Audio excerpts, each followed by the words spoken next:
اگر ایک دانت چوٹ لگنے کے بعد پورا کا پورا زمین پہ گر گیا، ایک یا زیادہ دانت، اگر پورے کا پورا دانت نکلا ہے تو اس کو فوری طور پہ دودھ سے یا پانی سے کیونکہ بچوں کے 6 سال کی عمر میں پکے دانت آ رہے ہوتے ہیں اور وہ بھی نئے آئے ہوئے ہوتے ہیں۔ بچے اکثر کھیل کود میں جب گرتے ہیں تو ٹھوڑی کے بل گرتے ہیں۔ اس مسئلے کو ہم TMJ انکائلوسس کہتے ہیں۔ اس میں ہوتا یہ ہے کہ جو کانوں کے سامنے دونوں طرف جو جوڑ ہے بسم اللہ الرحمن الرحیم، السلام علیکم، ڈاکٹر آصفہ اقبال ہوں اور آج ایک بار دوبارہ آپ کی خدمت میں QS ہیلتھ چینل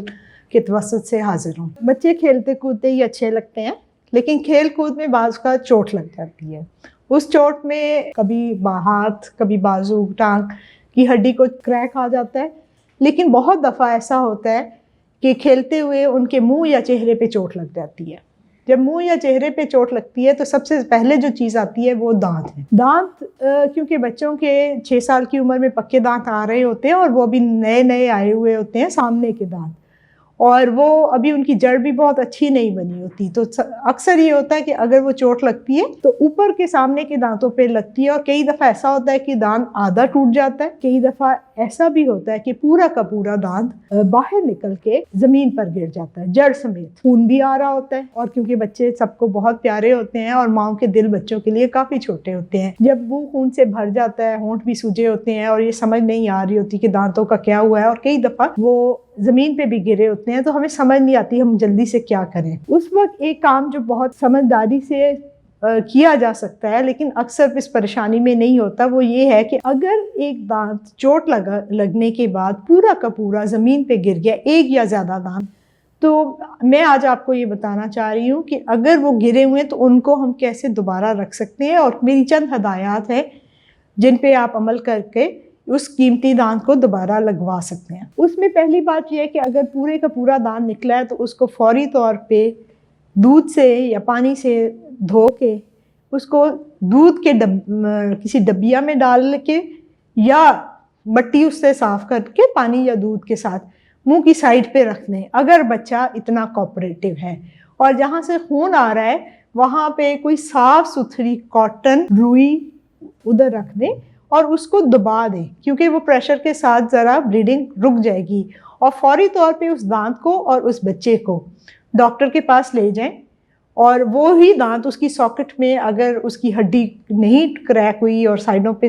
ٹھیک ہے تو آدھے گھنٹے کے اندر اگر آپ اس کو لے جائیں گے تو وہ دانت ہم دوبارہ اسی ساکٹ میں رکھ کے تو اس کو سپلنٹ کر دیتے ہیں، اور اس کو ہم کہتے ہیں ری امپلانٹیشن۔ تو اس سے آپ کے بچے کا وہ دانت جو پورے کا پورا گرا تھا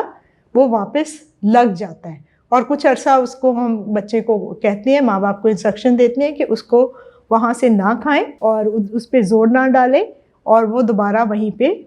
لگ جاتا ہے اور کارآمد ہو جاتا ہے۔ اچھا، یہ تو ایک طرح کی انجری تھی جو میں نے آپ کو بتائی۔ سم ٹائم صرف تھوڑا آدھا ٹوٹا ہوتا ہے تو وہ اس وقت بھی ڈاکٹر کے پاس جلدی جانا مناسب ہے، اور اس میں کئی دفعہ ایسا ہوتا ہے کہ وہ تھوڑا سا جو ٹکڑا ہے اس کو بھی آپ سنبھال لیں۔ کچھ ایسے مٹیریلز بھی آ گئے ہیں کہ اسی کو جوڑ دیا جاتا ہے، اور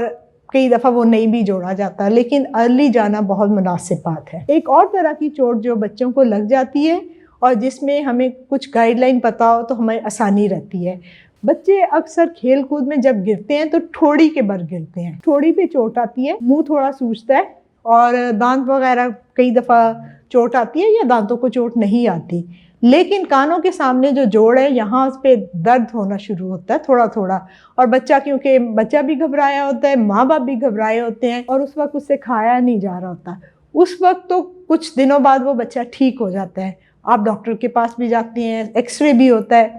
اور وہ کہتے ہیں کہ نہیں کچھ نہیں ہوا، بس آپ جائیں اور نرم غذا دیں اور ہمیں آ کے دکھا دیں دوبارہ، کوئی آپریشن کی ضرورت نہیں ہے۔ لیکن کچھ سالوں بعد اس بچے کا آہستہ آہستہ منہ بند ہونا شروع ہو جاتا ہے۔ اس مسئلے کو ہم TMJ انکائلوسس کہتے ہیں۔ اس میں ہوتا یہ ہے کہ جو کانوں کے سامنے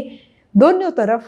جو جوڑ ہے نیچے والے جبڑے کا اوپر والے جبڑے اور اسکل بون کے ساتھ، وہاں پہ اس چوٹ کے دوران خون جم جاتا ہے۔ وہ جب ہڈی جو ہے وہ بنتی ہے وہ اب نارمل بنتی ہے، وہ جوڑ کی بجائے ایک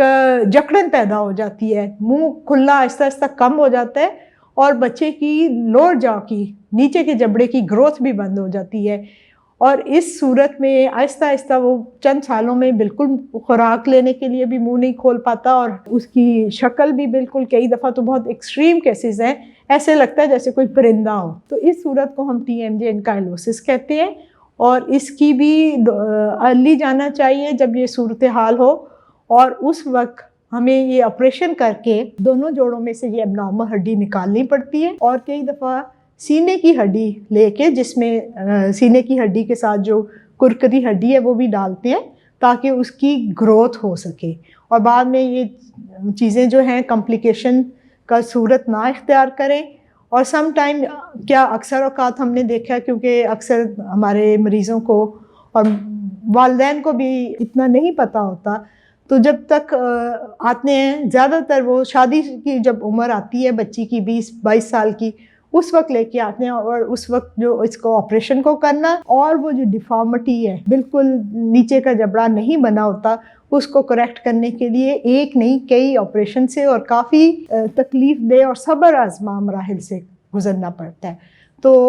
میرا آج کا آپ کو یہ پیغام ہے کہ جب بھی بچے کو منہ پہ یا دانتوں پہ چوٹ لگے تو بجائے پریشانی کے فوری طور پہ اس کو اسیس کیا جائے، ڈاکٹر کے پاس جایا جائے، اور اگر کچھ عرصے بعد بھی اس کے اثرات رہیں تو اس کو ڈیلے کرنے کی بجائے، زیادہ دیر کرنے کی بجائے اس کو ڈاکٹر کے پاس لے کے جائیں، اور جو مستند طریقہ علاج ہے اس کو اپنائیں۔ ایک اور بات جو ابھی میں کہوں گی، میں نے ابھی آپ کو کہا کہ ڈاکٹر کے پاس جائیں، تو کس ڈاکٹر کے پاس جائیں؟ ڈینٹسٹ یا منہ چہرہ سرجری والے ڈاکٹر اس کے اسپیشلسٹ ہوتے ہیں، ارد گرد اور کہیں آنے جانے سے فائدہ نہیں ہوتا۔ ای این ٹی ڈاکٹرز آپ کو اچھا گائیڈ کر دیتے ہیں کیونکہ ان کی بھی اسپیشلٹی انہی سے ملتی ہے، لیکن اصل کام اس میں ڈینٹسٹ اور ڈینٹسٹری کی اسپیشلٹی ہے میکسلوفیشل سرجن، ان کے پاس آپ جائیں اور اس کا علاج کروائیں۔ اس سلسلے میں اگر مزید کوئی آپ کو معلومات چاہیے ہو یا کچھ مسئلہ ہو جس میں آپ کی مدد کر سکوں تو آپ کامنٹ باکس میں لکھ سکتے ہیں۔ بہت شکریہ، سدا خوش رہیں، السلام علیکم۔